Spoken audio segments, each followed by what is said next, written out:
ఎదుర్కొంటున్న వైనాన్ని ప్రస్తావిస్తాం. ప్రతి ప్రజా సమస్యని స్పృశిస్తూ తప్పకుండా మేము డిమాండ్ చేస్తున్నాం. శాసనసభ సమావేశాలు కూడా కనీసం నెల రోజులు నడపాలని మేము డిమాండ్ చేస్తున్నాం. ఎందుకంటే ఈ నెల రోజుల్లో తప్పకుండా రాష్ట్రంలో ఉన్న ప్రతి సమస్యని మాకు టైం ఇవ్వండి, గొంతు నొక్కకండి. తప్పకుండా ప్రతి సమస్యను ప్రజల తరపున మేము లేవనెత్తుతాం, కొట్లాడతాం. శాసన మండలి శాసనసభలో మా గొంతును రాష్ట్ర ప్రజల తరపున తప్పకుండా వినిపిస్తామని చెప్పి సందర్భంగా తెలంగాణ తల్లి విగ్రహ ఆవిష్కరణ కార్యక్రమానికి కేసీఆర్ గారిని ముఖ్యమంత్రి ఆహ్వానించాడు. మీడియా ముఖంగా పొన్నం ప్రభాకర్ గారిని అసలు తెలంగాణ తల్లి విగ్రహం అనేది ఏర్పాటు జరిగినాడు రేవంత్ రెడ్డి గారు ఎక్కడున్నారో, వారు చెప్తున్న ఈ మిగతా నాయకులు ఎక్కడున్నారో మాకు తెలియదు. తెలంగాణ తల్లి అనేది తెలంగాణ ప్రజల ఆలోచనలకు, ఆశయాలకు, తెలంగాణ ప్రజల ఆవేదనకు, ఆర్తికి అన్నిటికీ ప్రతిరూపంగా ఆనాడు ఉద్యమ సమయంలో కేసీఆర్ గారు ఒక్కరుగా నిర్ణయం తీసుకోలేదు.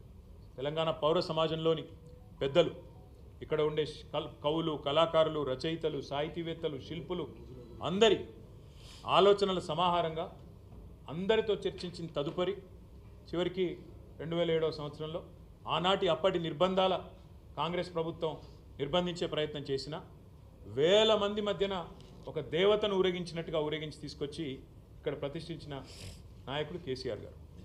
అట్లాంటి కేసీఆర్ గారికి ఇవాళ ఎవరో వచ్చి ఆహ్వానించడం, ఎవరో వచ్చి చెప్పడం పెద్ద ఇష్యూ కాదు. ఒకటి. రెండవది, రేవంత్ రెడ్డి గారు ప్రతిష్ఠిస్తున్నది తెలంగాణ తల్లి లేకపోతే కాంగ్రెస్ తల్లి ఎవరు అనేది ఇంతవరకు ఎవరికి తెలియదు. ఎందుకంటే ఆ తల్లికి రూపము ఇష్టం వచ్చినట్టు మార్చి ఇవాళ ముఖ్యమంత్రి పదవి అంటే అదేదో పిచ్చోడి చేతిలో రాయిలాగా, ఆయన సొంత ఇంట్లో ఏదో కార్యక్రమంలాగా ముఖ్యమంత్రి గారు అసలు కనీసం తెలంగాణ సమాజం ముందు తెలంగాణ తల్లి రూపం ఎందుకు మారుస్తున్నారు, మార్చవలసిన అవసరమే ఉంది. అంటే ఇక ప్రభుత్వాలను మారిన ప్రతిసారి లోగోలు మారాలి, ప్రభుత్వాలు మారిన ప్రతిసారి నెంబర్ ప్లేట్లు మారాలి, విగ్రహాలు మారాలి, అన్నీ మారాలా? ఇది పద్ధత?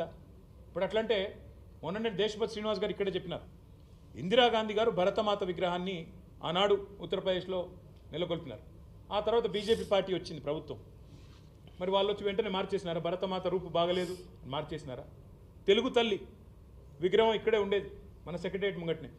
తెలుగు తల్లి విగ్రహాన్ని ఈరోజు వెంటనే మార్చేసినారా? ఒక పార్టీ వాళ్ళు పెడితే ఇంకొక పార్టీ వాళ్ళు వచ్చి మార్చాలా? కన్నడ మాత విగ్రహం ఉన్నది మార్చాలా? ఇదేమి కుసంస్కారమైన కురుసబుద్ధి?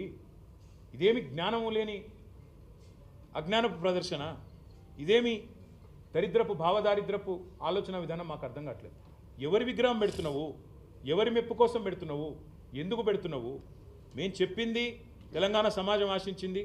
అమరజ్యోతికి డాక్టర్ బాబాసాహెబ్ అంబేద్కర్ పేరిట పెట్టుకున్న సచివాలయానికి మధ్యలో నడిబొడ్డున బ్రహ్మాండంగా ప్రజలందరూ ప్రణమిల్లే విధంగా తెలంగాణ తల్లి ఉండాలని మేము వాంఛించినాం, కోరుకున్నాం. అట్లే జరగాలని కోరుకున్నాం.